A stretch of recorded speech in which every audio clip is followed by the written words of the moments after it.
அண்மை செய்தியாக பார்த்து வருகிறோம். சினிமாவில் 33 ஆண்டுகளை நிறைவு செய்துள்ள அஜித் தற்போது அதற்கு நன்றி தெரிவித்திருக்கிறார். எந்தவித பின்புலமும் சிபாரிசும் இல்லாமல் 33 ஆண்டுகளை நிறைவு செய்துள்ளதாக ரசிகர்களுக்கு அஜித் நன்றி தெரிவித்திருக்கிறார். அந்த அண்மை செய்தியை பார்த்து வருகிறோம். சினிமாவில் 33 ஆண்டுகளை நிறைவு செய்துள்ள அஜித் தற்போது ரசிகர்களுக்கு நன்றி தெரிவித்திருக்கிறார். விவரங்களோடு இணைகிறார் இந்த செய்தியாளர் கார்த்திக் ராஜா. கார்த்திக் ராஜா, வணக்கம். மேலும் விவரம். வணக்கம் பிரியங்கா. தமிழ் திரையுலகின் முன்னணி நாயகர்கள் ஒருவரான அஜித்குமார் திரையுலகில் தனது 33 ஆண்டுகளை நிறைவேற்றி ரசிகர்களுக்கு நன்றி தெரிவிக்கும் விதமாக அறிக்கையை ஒன்றை வெளியிட்டிருக்கிறார். அதில் அவர் குறிப்பிட்டுள்ளதாவது, சினிமா எனும் அற்புதமான பயணத்தில் 33 வருடங்கள் நிறைவு செய்திருக்கிறேன். ஆனால் இதனை கொண்டாடுவதற்காக எழுதவில்லை. எனக்கு எண்களின் மீது நம்பிக்கை இல்லை. சினிமாவில் ஒவ்வொரு வருடமும் எனக்கு முக்கியமானதான். இந்த பயணத்திற்காக முழு மனதுடன் கைகூப்பி நன்றி தெரிவித்துக் கொள்கிறேன்.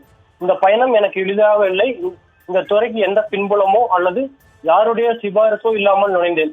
முழுக்க என் சுய முயற்சியால் மட்டுமே சினிமா துறைக்குள் நுழைந்தேன். காயங்கள், மீண்டு வருதல், தோல்வி மற்றும் அமைதியான என வாழ்க்கை என்னை பல வழிகளில் சோதித்தது. ஆனால் நான் தளர்ந்து போகவில்லை.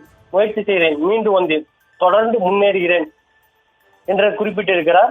மேலும் அதில் சினிமா துறையை அடுத்து மோட்டார் ரேசிங் உலகில் வேறு விதமான சவால்களை எதிர்கொண்டேன்.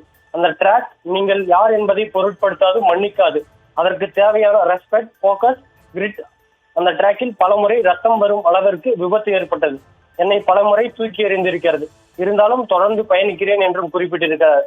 மேலும் அந்த அறிக்கையில், நான் இன்று என்னவாக இருக்கிறேனோ அதற்கு முக்கிய காரணம் என் ரசிகர்களின் அன்பும் ஆதரவும் தான்.